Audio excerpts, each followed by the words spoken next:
திருப்பத்தூர் அருகே திருக்கோஷ்டியூர் சௌமி நாராயண பெருமாள் ஆலயத்தில் மாசித்தப்ப உற்சவ விழா கொடியேற்றத்துடன் தொடங்கியது.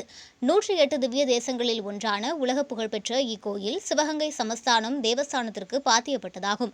இங்கு ஒவ்வொரு ஆண்டும் மாசி மக தெப்ப உற்சவம் 11 நாட்கள் நடைபெறுவது வழக்கம்.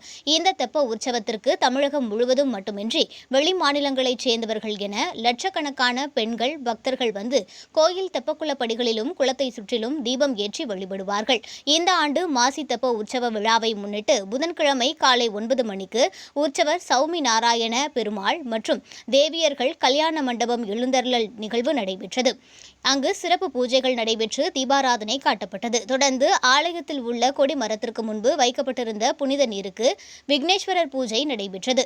அதனைத் தொடர்ந்து கருட பெருமான் சித்திரம் வரையப்பட்ட கொடியினை மேள வாத்தியங்கள் முழங்க வைணவ ஆகம முறைப்படி கொடிமரத்தில் காலை 10:32 மணிக்கு கொடியேற்றப்பட்டது. தொடர்ந்து பெருமாளுக்கும் ஸ்ரீதேவி பூமாதேவியருக்கும் உடன் பட்டாட்சியருக்கும் காப்பு கட்டுதல் நிகழ்ச்சி நடைபெற்றது. பின்பு கொடிமரம் தர்ப்பை புல் மற்றும் மா இலையால் சிறப்பாக அலங்கரிக்கப்பட்டு புனித நீர் மற்றும் பால், தயிர், சந்தனம் உள்ளிட்ட பல்வேறு திரவியங்களால் அபிஷேகம் நடைபெற்றது. இதில் ஏராளமான பக்தர்கள் கலந்து கொண்டு சுவாமியையும் தாயாரையும் வழிபட்டனர். தெப்ப உற்சவத்தை முன்னிட்டு நாள்தோறும் இரவில் உற்சவர் பல்வேறு வாகனங்களில் எழுந்தருளி சுவாமி வீதி உலா புறப்பாடுகள் நடைபெற்றன. விழாவின் முக்கிய நிகழ்வான 14ஆம் தேதி 10ஆம் திருநாளாக தெப்பத் திருவிழா நடைபெற உள்ளது.